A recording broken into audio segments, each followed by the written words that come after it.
Saya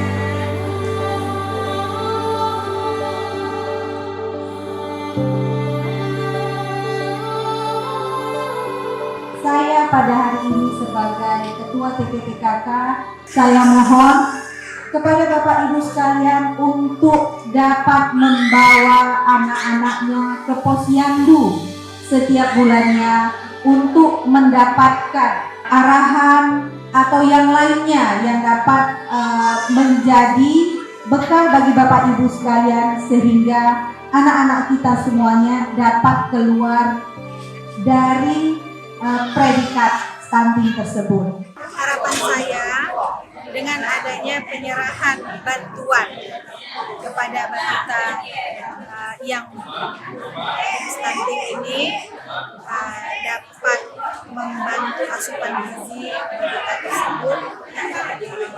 Mudah-mudahan pelaksanaan seperti ini dapat berjalan selanjutnya, sehingga balita ini terbantu dengan baik keluar dari predikat stunting tersebut.